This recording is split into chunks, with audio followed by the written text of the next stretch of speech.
नमस्कार दर्शक बंधु आज क्षुद्र भिडियो आपण मानक स्वागत। दर्शक बंधु आज भिडियोटी आपण मानक पई बहुत गुरुत्वपूर्ण अटे। तेबे आपण माने निजर ही फायदा पई भिडियोटी को शेष पर्यंत निश्चय देखंतु।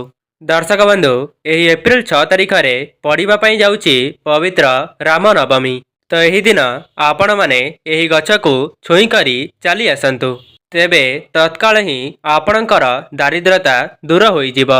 आपणक जीवन रे चलीथिबा धन समस्या सबुदिन पई दूर होई जिवो एवं विभिन्न स्रोतरु आपणक पाखकु धन आसीबार मार्ग खोली जिवो। ता सहित जेउ मानकर घरे अशांति लागि रहउतिला सेमानक घरु अशांति दूर होई जिवो एवं जेउ माने चाकरी क्षेत्र रे प्रयास करुथिले सेमानंकु नूतन चाकरी मध्य प्राप्त होई जिवो। दर्शक बंधु एही वीडियो माध्यम रे मु आपण मानंकु राम नवमी दिन करा जाउथिबा किछि विशेष उपाय विषय रे कहिबा पई जाउछि। एही उपाय गुडी को जदि आपण माने राम नवमी दिन करि दियंती तेबे आपणक गृह रे सुख समृद्धिर वृद्धि हेबा सहित गृह रे केबे भी मध्य धन एवं अर्णर अभाव रहिब नाही। ता सहित परिवार रे सकारात्मक शक्तिर संचार हेबो। दर्शक बंधु चैत्र मासर शुक्ल पक्ष नवमी तिथि को राम नवमी भाव में पालन करा जाए। कारण चैत्र मासर शुक्ल पक्ष नवमी तिथि रे श्री विष्णुकर 21तम अवतार रूप रे त्रेतेय जुगरे महाराज दशरथ एवं राणी कौशल्या गर्भरु मर्यादा पुरुष श्री रामंकर जन्म होइथिला। सेथिपाई रामनवमीर आम हिंदू धर्म रे बहुत अधिक महत्व रही।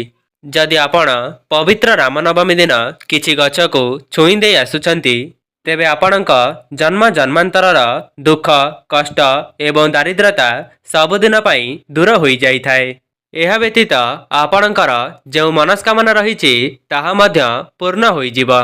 शास्त्र रे रामनवमीर पवित्र दिन को अत्यंत शुभ बोली माना जाई थाए। तो चलित वर्ष पवित्र रामनवमी एप्रिल 6 तारिख रविवार दिन पड़िबा पई जाउछि। दर्शक बंधु आमर धर्मशास्त्र रे एमिति किछि वृक्षलता विषय रे वर्णना करा जाइछि जेउथिरे रामनवमी दिन ब्रह्मांडर समस्त शक्ति मानकर संचार होई थाए। जदि आपण माने पवित्र रामनवमी दिन सठिक समय रे एही सबु गछ को छुई करी चली आसुचंती जदि आपण माने आपणक जीवन रे कौनसी भी समस्या पई चिंतित थिले एवं दारिद्रता आपणकर पीछा छाडु नथिला तो एपरी समस्त समस्यारू आपणको मुक्ति मिली जिवो। आपणकर पूर्वरु जहा भी किछि मनस्कामना थिला ताहा मध्य पूर्ण होई जिवो। जेउ माने चाकरी क्षेत्र रे प्रयास करुथिले सेमानंको नूतन चाकरी मध्य प्राप्त होई जिवो एवं जो माने व्यापार वाणिज्य करुथिले सेमानंको मन मुताबक लाभ प्राप्ति हेबो। आपणक पाखकु धन आसीबार समस्त मार्ग खोली जिवो। आपणकर जो अजथा खर्च होई जाउथिला सेथिरे मध्य वर्तमान अंकुश लागिबो जहा फल रे आपणकर संचित अर्थ रे वृद्धि हेबा पई लागिबो। ता सहित जो भी नूतन कार्य रे आपण हाथ देबे सेथिरे आपणको सफलता प्राप्ति हेबो। दर्शक बंधु ध्यान रखिबे जो वृक्ष विषय रे मु आपण मानको कहिबा पई जाउछि धर्मशास्त्र रे सेही वृक्ष को पावन वृक्ष बोली कुहा जाई थाए। अर्थात सेही वृक्ष को छुईबा द्वारा आपणक जीवन रे जहा भी किछि कष्ट समस्या चलीथिले मध्य ताहा खूब शीघ्र दूर होई जाई थाए। अर्थात एही वृक्ष को छुईबा मात्रे ही आपणक जीवन रे जहा भी किछि कष्ट समस्या चालू थाए ताहा संपूर्ण भाव रे दूर होई जाई थाए एवं जो मानकर किछि मनस्कामना रही थाए ताहा मध्य पूर्ण होई जाई थाए। दर्शक बंधु धर्मशास्त्र रे परिष्कार भाव रे उल्लेख करा जाइछि जे एही वृक्षलता रे भगवानंकर वास होई थाए। सेथिपाई पुरातन जुगर लोक माने सकाळु उठिबा परे झाड़ू लगाई थांती तापरे घरर निकट रे थिबा कोनोसी बड़ वृक्ष पाखकु जाई सेथिरे गोटिए लोटा जल अर्पण करिथांती। कारण पुरातन जुगर लोक मानंकु एहा जणा थिला जे वृक्ष मानंक मध्यरे देवी देवतांकर वास होई थाए। सेथिपाई जदि आपण माने आपणक जीवन रे बहुत बड़ समस्या रे घेरी होई अछंती किंबा आपणक उपरे कोनोसी नकारात्मक शक्तिर प्रभाव रहिछि ତ ଆପଣ ଯଦି ପବିତ୍ର ରାମନବମୀ ଦିନ ଏହି ବୃକ୍ଷକୁ ଛୁଇଁ ଦିଅନ୍ତି ତେବେ ଆପଣଙ୍କ ଜୀବନରେ ଯାହା ବି କିଛି କଷ୍ଟ ସମସ୍ୟା ଚାଲୁଅଛି ତାହା ସବୁଦିନ ପାଇଁ ଦୂର ହୋଇଯିବ। ଶାସ୍ତ୍ରରେ ବର୍ଣ୍ଣିତ ଅଛି ପବିତ୍ର ରାମନବମୀ ଦିନ ଏମିତି କିଛି ଗଛ ଅଛି ଯେଉଁଥିରେ ଶ୍ରୀ ବିଷ୍ଣୁ ଏବଂ ମା ଲକ୍ଷ୍ମୀଙ୍କର ବାସ ହୋଇଥାଏ। ଦର୍ଶକ ବନ୍ଧୁ, ଆପଣମାନେ ଜାଣି ରଖିବା ଉଚିତ ଯେ ପବିତ୍ର ରାମନବମୀ ଏପରି ଏକ ଦିନ ହୋଇଥାଏ ଯେଉଁଦିନ ଶ୍ରୀରାମଙ୍କୁ ପୂଜା କରିବା ଦ୍ୱାରା ବିଶେଷ କୃପା ଆପଣମାନେ ପାଇପାରିବେ। ସେଥିପାଇଁ ଦର୍ଶକ ବନ୍ଧୁ, ଆପଣମାନେ ଭିଡ଼ିଓଟିକୁ ବହୁତ ଧ୍ୟାନ ସହକାରେ ଦେଖନ୍ତୁ ଏବଂ ଯେଉଁ ବୃକ୍ଷ ବିଷୟରେ ମୁଁ ଆପଣମାନଙ୍କୁ କହିବାକୁ ଯାଉଛି ପବିତ୍ର ରାମନବମୀ ଦିନ ଆପଣମାନେ ସେହି ବୃକ୍ଷକୁ ନିଶ୍ଚୟ ଥରେ ଛୁଇଁ କରି ଆସନ୍ତୁ। କାହିଁକି ନା ପବିତ୍ର ରାମନବମୀ ଦିନ ଏହି ବୃକ୍ଷମାନଙ୍କରେ 33 କୋଟି ଦେବଦେବୀଙ୍କର ବାସ ହୋଇଥାଏ। ତେବେ ଆପଣଙ୍କ ଜୀବନରେ ଯାହା ବି କିଛି କଷ୍ଟ ସମସ୍ୟା ଲାଗି ରହିଛି ତାହା ଖୁବ୍ କମ୍ ସମୟରେ ଦୂର ହୋଇଯିବ। ସେଥିପାଇଁ ଦର୍ଶକ ବନ୍ଧୁ, ଆପଣମାନେ ଭିଡ଼ିଓଟିକୁ ଶେଷ ପର୍ଯ୍ୟନ୍ତ ଅବଶ୍ୟ ଦେଖନ୍ତୁ ଏବଂ ପବିତ୍ର ରାମନବମୀ ଦିନ କେଉଁ ସବୁ ଉପାୟକୁ କରିବା ଦ୍ୱାରା ଆପଣଙ୍କର ଧନଜନିତ ସମସ୍ୟା ଦୂର ହୋଇଯିବ ସେହି ବିଷୟରେ ମଧ୍ୟ ମୁଁ ଆପଣମାନଙ୍କୁ ଭିଡ଼ିଓର ଆଗରେ କହିବା ପାଇଁ ଯାଉଛି। ଦର୍ଶକ ବନ୍ଧୁ, ଏହା ପୂର୍ବରୁ ଆପଣମାନଙ୍କୁ ଅନୁରୋଧ, ଭିଡ଼ିଓଟିକୁ ଲାଇକ୍ କରି କମେଣ୍ଟ ବକ୍ସରେ ଜୟ ଶ୍ରୀରାମ ଜୟ ହନୁମାନ ଅବଶ୍ୟ ଲେଖିଦିଅନ୍ତୁ। ଦର୍ଶକ ବନ୍ଧୁ, ବେଲ ଗଛଟି ଏପରି ଏକ ଗଛ ଅଟେ ଯେଉଁ ଗଛର ପତ୍ରରେ ମା ପାର୍ବତୀଙ୍କର ବାସ ହୋଇଥାଏ। ଏହି ଗଛରେ ଶିବଙ୍କର ମଧ୍ୟ ବାସ ହୋଇଥାଏ ଏବଂ ବେଲଗଛର ମୂଳରେ ବ୍ରହ୍ମାଙ୍କର ବାସ ହୋଇଥାଏ। ତେବେ ଆପଣମାନେ ପବିତ୍ର ରାମନବମୀ ଦିନ ଗୋଟିଏ ଢାଳରେ କିଛି ଜଳ ନିଅନ୍ତୁ ଏବଂ ସେଥିରେ ଆପଣ କିଛି ଗଙ୍ଗା ଜଳ ମିଶାଇ ଦିଅନ୍ତୁ। ଏହାପରେ ଆପଣମାନେ ଆପଣଙ୍କ ଘର ନିକଟରେ ଥିବା କୌଣସି ବି ବେଲଗଛ ମୂଳକୁ ଚାଲି ଯାଆନ୍ତୁ ଏବଂ ସେହି ବେଲଗଛ ମୂଳରେ ଆପଣମାନେ ଗୋଟିଏ ଲୋଟା ଜଳ ଅର୍ପଣ କରନ୍ତୁ। ଏହାପରେ ଆପଣମାନେ ବେଲଗଛକୁ ଛୁଇଁ କରି ଆପଣଙ୍କ ମନରେ ଯାହା ବି କିଛି ମନସ୍କାମନା ଅଛି ସେଠାରେ ଆପଣମାନେ କହିଦିଅନ୍ତୁ ଏବଂ କହିସାରିବା ପରେ ଆପଣମାନେ ନିଜ ଘରକୁ ଚାଲି ଆସନ୍ତୁ। ଯଦି ପବିତ୍ର ରାମନବମୀ ଦିନ ଆପଣମାନେ ଏତିକି ଉପାୟକୁ କରିଦେଉଛନ୍ତି ତେବେ ଆପଣମାନେ ବର୍ଷ ସାରା ନିରୋଗୀ ରହିବେ। ଏହା ବ୍ୟତୀତ ଆପଣଙ୍କୁ ପୁରା ବର୍ଷ ଧନର ଅଭାବ ମଧ୍ୟ ଦେଖାଦେବ ନାହିଁ।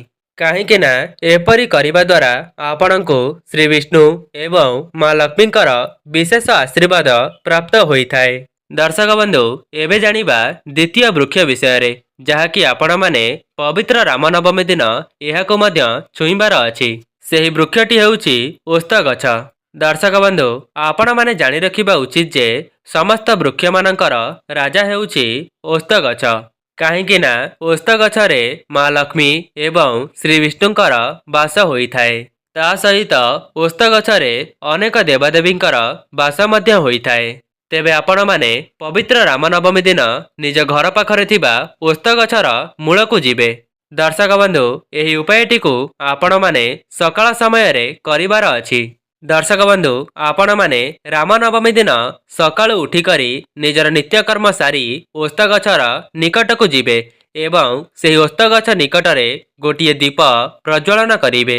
ଏହାପରେ ଆପଣମାନେ ସେହି ଓସ୍ତ ଗଛର ଚାରିପଟେ 3 ଥର ପରିକ୍ରମା କରିବେ ଏବଂ ଯେତେବେଳେ ଆପଣମାନେ ଓସ୍ତ ଗଛର ପରିକ୍ରମା କରୁଥିବେ ସେହି ସମୟରେ ଶ୍ରୀ ବିଷ୍ଣୁଙ୍କର ବୀଜ ମନ୍ତ୍ରକୁ ଆପଣମାନେ ସ୍ମରଣ କରିବେ। ଓମ୍ ନମୋ ଭଗବତେ ବାସୁଦେବାୟ। ଏହି ମନ୍ତ୍ରକୁ ଆପଣମାନେ 3 ଥର ଜପ କରିବେ ଯେତେବେଳେ ଆପଣମାନେ ପରିକ୍ରମା କରୁଥିବେ। ଦର୍ଶକ ବନ୍ଧୁ, ଏପରି କରିବା ଦ୍ୱାରା ଆପଣଙ୍କୁ ରାହୁ କେତୁଙ୍କର ସାହାଯ୍ୟ ମିଳିବ। ତା ସହିତ ଆପଣଙ୍କର ନବଗ୍ରହ ଆପଣଙ୍କର ସାଥ ଦେବା ଆରମ୍ଭ କରିଦେବେ। ଏହାପରେ ଆପଣଙ୍କ ଜୀବନରେ ଆପଣମାନେ ଯାହା ବି କିଛି କାର୍ଯ୍ୟ କରିବେ ସେଥିରେ ଆପଣଙ୍କୁ ସଫଳତା ମିଳିଯିବ।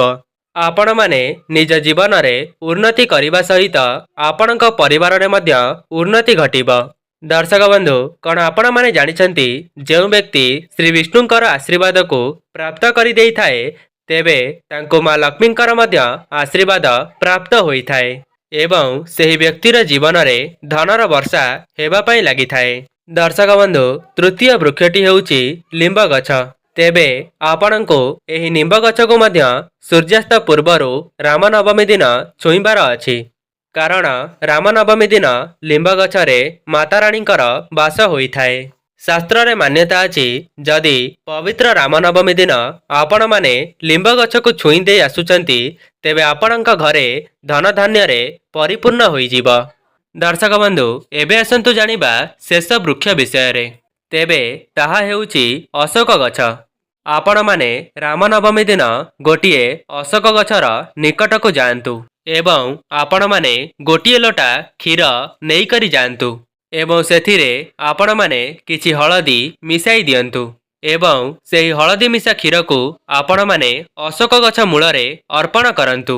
ଏହାପରେ ଆପଣମାନେ ସେହି ବୃକ୍ଷକୁ ଛୁଇଁବା ସମୟରେ ଆପଣଙ୍କର ଇଚ୍ଛାକୁ କହିଦେଇ ଚାଲି ଆସନ୍ତୁ। ଦର୍ଶକ ବନ୍ଧୁ, ଅଶୋକ ଗଛରେ ପବିତ୍ର ଦିନମାନଙ୍କରେ ଦେବୀ ଦେବତାଙ୍କର ବାସ ହୋଇଥାଏ। ତେବେ ଆପଣମାନେ ପବିତ୍ର ରାମନବମୀ ଦିନ ଏହି ସବୁ ଗଛ ମଧ୍ୟରୁ କୌଣସି ବି ଗୋଟିଏ ଗଛକୁ ଛୁଇଁ ଦେଇ ଆସନ୍ତୁ। ନିଶ୍ଚିତ ଭାବରେ ଆପଣମାନଙ୍କର ସମସ୍ତ ମନସ୍କାମନା ପୂର୍ଣ୍ଣ ହେବା ସହିତ ଆପଣଙ୍କ ପରିବାରରେ ଧନଜନିତ ସମସ୍ୟା ସବୁଦିନ ପାଇଁ ଦୂର ହୋଇଯିବ। ତା ସହିତ ଆପଣଙ୍କ ଘରକୁ ଧନ ଆସିବାର ସମସ୍ତ ମାର୍ଗ ଖୋଲିଯିବ।